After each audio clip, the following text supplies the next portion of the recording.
Look at their many rubbish ideologies. For example, predestination theory, one of the fundamental beliefs in Islam, which is belief in Qadar, that is the sixth belief. This predestination theory derives from belief in absolute fatalism. It says that Allah, before He created this whole world, decided how this whole world should be, how it should be made, both how it should be made and how it should be. Each and everything that occurs, for instance, a leaf falling from a jackfruit tree, trees bearing fruits, a hair falling from a human's head, functions of cells, all the events that take place in this world in living, non-living things as well as in nature is already predestined, is what is said in Islam. Absolute determinism, also called predestination. Not only did he decide everything in advance, but also wrote down everything before creation. Then a question arises as to how he got the writing materials before creation itself. It is said that Allah has written everything down and also that He has kept it under His throne.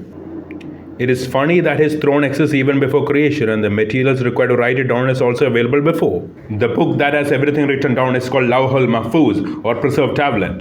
The book also exists before creation. What was it made of? Many such questions arise. Anyways, if Allah has no form or shape, then why does He need a throne to be seated upon? This is another question. Numerous questions can be raised against it. Let's leave all that. For argument's sake, let's examine what they say. Everything is written in the book Lawhul Mahfuz and is kept under His throne.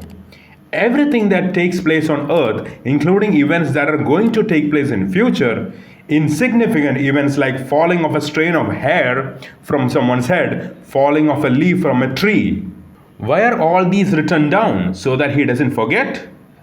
You will not get proper answers to these. Anyways, all such events are written down in it. Now, because He has destined everything in advance and created everything must occur naturally without the need of any interference. However, Islam says more stupidities. Islam says that when a human fetus has completed 4 months in the womb of its mother, the destiny for the child which Allah decided even before creation and wrote down before creation will be examined by an angel.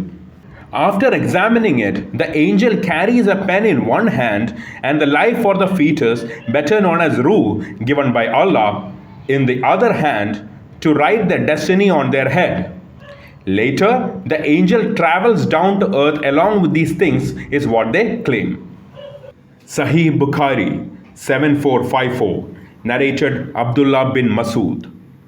Allah's Messenger, the true and truly inspired, narrated to us. The creation of every one of you starts with the process of collecting the material for his body within 40 days and 40 nights in the womb of his mother. Then he becomes a clot of thick blood for a similar period, that is 40 days, and then he becomes like a piece of flesh for a similar period. Then an angel is sent to him by Allah, and the angel is allowed to write 4 things: his livelihood, his date of death, his deeds, and whether he will be a rest one or a blessed one in the hereafter, and then the soul is breathed into him.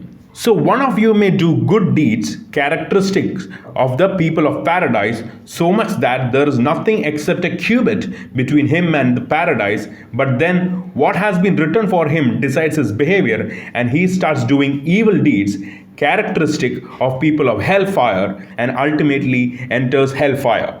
And one of you may do evil deeds characteristic of people of hellfire, so much so that there is nothing except a cubit between him and hellfire, then what has been written for him decides his behavior, and he starts doing good deeds characteristic of the people of paradise, and ultimately enters paradise.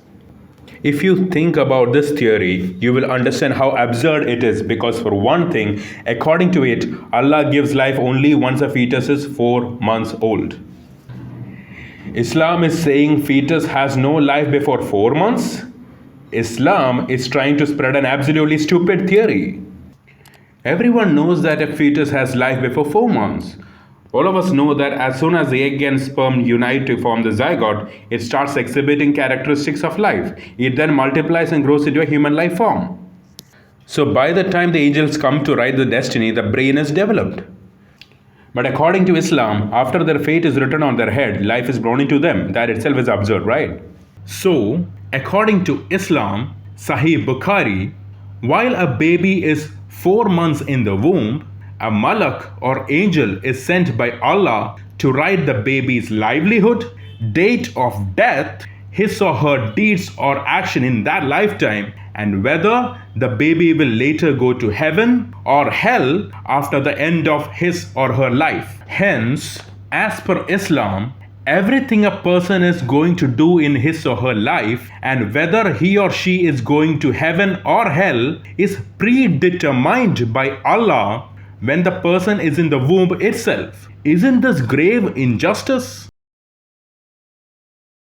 Compare this with Sanathana Dharma, which says each person evolves over multiple births and his or her karmas from multiple previous births and the current life decide the future, and eventually the person reaches the Sat Chit Ananda state, an ever existent, ever conscious, and ever blissful state. And no one is pushed to eternal hell. So, which is more just and fair to the person, Islam or Sanatana Dharma? To show your support, please like, share, and subscribe.